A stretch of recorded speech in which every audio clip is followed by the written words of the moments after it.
So next I'm going to show you a really easy way to use the whiteboard. So you think of how you might use a chalkboard or a whiteboard during your therapy session. It's the same thing during your online therapy session, and it replaces pencil and paper. So I'll show you what you can do for that.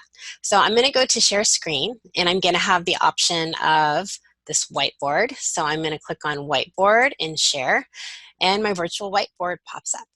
So what I often like to do first with kids is I like to create a visual schedule. So for example, I'm going to start with writing the child's name or typing the child's name.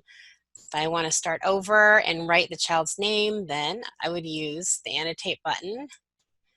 So say the child's name was Joe, so this is Joe's schedule.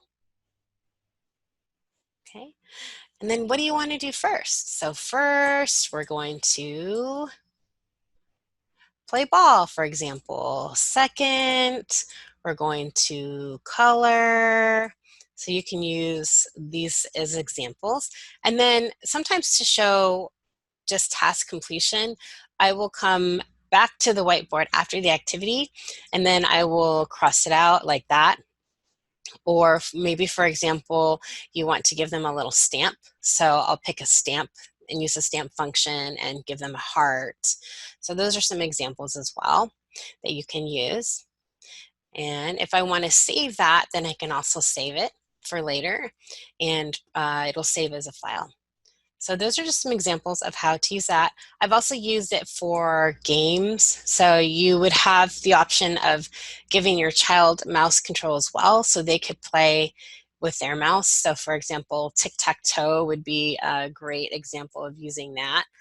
So I put another heart in there, but let's go back to my draw function. So we draw the board or the tic-tac-toe board. Or maybe instead of drawing, you want to use stamps. So pretend I'm hearts, and then if the other child is stars, then we could play a game of tic-tac-toe.